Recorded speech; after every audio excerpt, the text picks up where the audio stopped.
Welcome to Second Take, the show that focuses on the issues behind the news. Financially stricken Optimum Coal has been hit with a double whammy, with potential penalty claims from Eskom as well as a suspension of its mining license.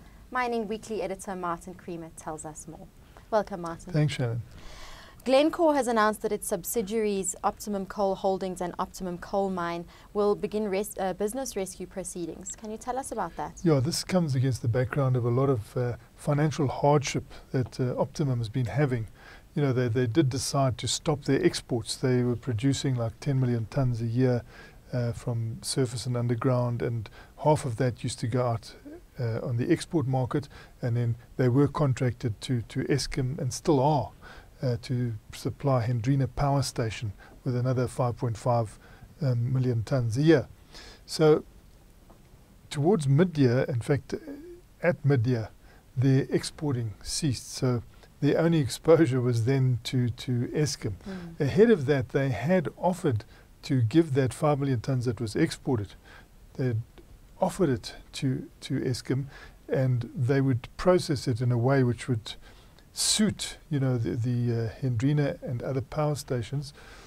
That would mean that Eskom would have to pay more for it because it was a high quality coal, but it was going to give higher calorific value and also ensure less downtime. So it was going to pay its way, but that deal fell through, and then they were totally exposed, and are totally exposed now to the single contract, and that's the one to Eskom.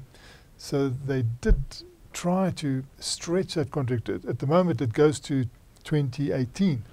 They said, look, let's re-look at this, make it sustainable and viable for both of us, and then we'll stretch it to 2023, which will be good for Eskom, good for us, and it'll mean that you know, we'll continue till this coal is totally depleted and there's the end of life of this Optimum coal mine. But I think they were surprised when everyone's playing hardball these days, and of course, you know, Eskom doesn't want to pay too much for coal as well, so they turned around and said, no, look at the specifications. You know, you haven't actually been meeting this spec, and we're going to penalize you. We've got a right to penalize you because we can go back historically how you haven't met the spec, and you know, you contracted to meet the spec going forward. We'll penalize you for that as well. So of course, you know, the Optimum Coal management went and sharpened their pencils and went through the calculations very quickly and realized, wow, you know, we are not hiding to nothing here, because effectively they calculated that it would mean giving Eskom coal at revenue to them of R1 a ton, which would have been a real hiding. And so obviously that was what they described as a bridge too far. So the board rushed in and said, well, look, let's hand over to independent people to run this, see if they can negotiate with Eskom. It might be a situation of new faces, you know, different people coming in with smart ideas, and let them face Eskom. So they decided to go into business rescue, which I think is far better than liquidation. You know, we didn't have, until a couple of years ago, this business rescue idea. Now it's preceding liquidation, if there is a hope of keeping things going. But we found, like with Highveld Steel, suddenly they tell you there's no hope. And so they've got these two business practitioners in Peter van der Steen and Piers Marsden. They've been very active, these two guys. So they've become very experienced in a short period of time. Now they'll take this over. You know, the hope from Glencore's side is that the new faces can sit down and then work out a sustainable deal for both parties. But if that doesn't work, of course, then that L word pops up, which is horrific, and the company would then be liquidated.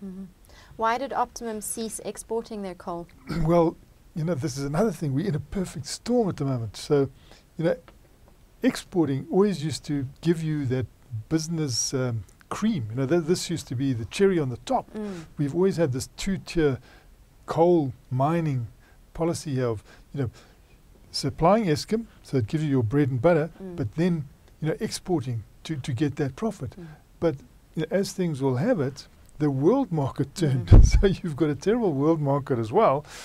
And lately, people have been saying, hey, we're doing better out of Eskom you know, than we are in the export market.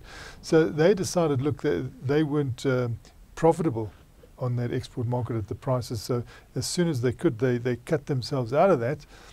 but are contracted to continue with Eskom, and there are jobs at stake. So, you want to keep that going for as long as you can.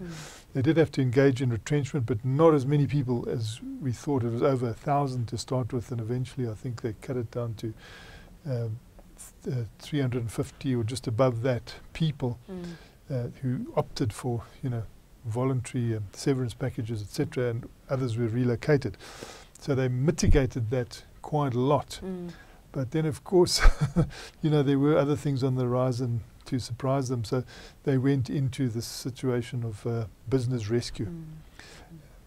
Now, Optimum did engage in extensive discussions with Eskom, as you mentioned, to renegotiate its agreements to sustainable levels for both these parties. What were the outcomes of these discussions? Well, Eskom decided that it didn't suit it. And it actually, the framework in which they were talking, they removed that framework. So that meant the talks couldn't continue.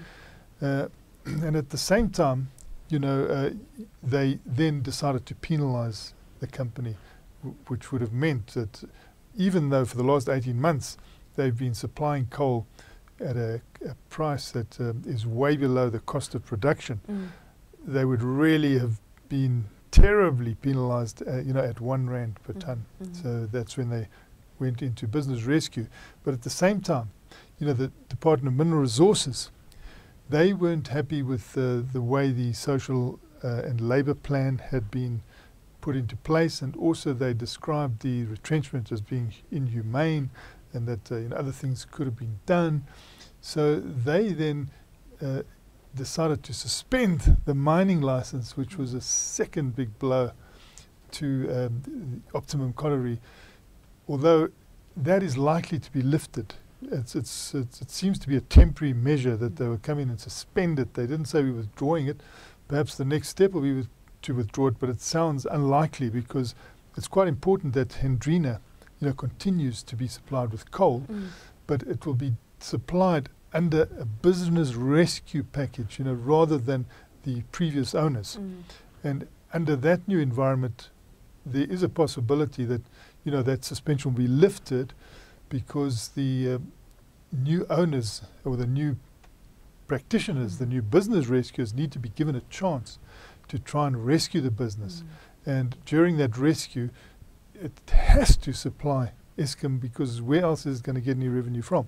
So although there's a suspension of it, it seems like that will be temporary, and it's to allow the business practitioners to get into place, negotiate as far as they can while still supplying Hendrina Power Station, and then hopefully come to some sort of an agreement that means that that power station continues to get fed with coal, because it's not as if we've got a lot of electricity. I've just come from a presentation now where they started talking about load shedding, and we actually had a load shedding incident, so that was quite real. And all the bandwidth disappeared, and nobody could, get onto anything. They couldn't speak on the phone. I don't know how, everything went wrong. So it just shows you how dependent we are. And now we find that, if they remove that input from Hendrina Power Station, that's going to be something that we can't afford at the moment. So hopefully these wheels need to be kept in motion.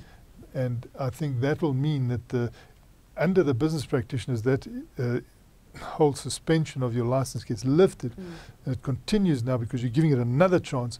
And then, Glencore has provided finance. They have put something like 900 million behind this already. They've also been servicing the debt, but they are prepared to, make sure that the business practitioners are funded to carry on, so that there's still that hope burning that there will be some solution.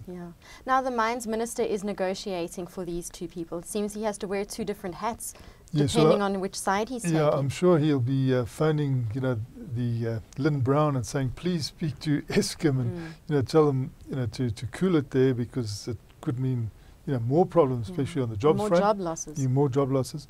And I'm sure that Eskom, at the same time, now dealing with new people, will be prepared to give it another chance, because it's also in their favour. They don't want Hendrina Power Station not to have coal, unless they've planned other sources. I'm not sure, but this is the obvious source. It's fed by overland conveyors. I mean, that's the way to do it. It is a tied coal mine to a power station, and we like that. We don't like people travelling on the roads, which has been too frequent. And also, the rail situation hasn't really come into being. So this is the ideal way of doing it. Hopefully they'll let it continue and see what the outcome is with the business rescuers. So what's the worst case scenario or best case scenario? I think the worst case scenario is that they suddenly decide, that the business practitioners decide this is not viable, especially if those penalties are imposed, and that they can't continue. But under the business rescue situation, it's likely that Eskom will not impose those penalties, and therefore there is a better chance of the power station continuing to be supplied with coal, which means perhaps it can come out of its problems. But if that fails, then it's going to be liquidation. And now Eskom seems more ready to negotiate simply because it's effectively a new company. Well, it's under business rescue. Under different faces. It's not the company that it was that they contracted to, but it's people who are trying to continue with that contract and rescue the business at the same time, and that is their speciality. So hopefully they'll be able to do it. Well, we'll watch the space. Yeah, I'm sure we'll get some sort of outcome. We'll know either way within the next 6 months. Well, thank you very much, Martin. It's a great pleasure, Shannon. That's it for today. Join us again next week for more news analysis on South Africa's mining industry.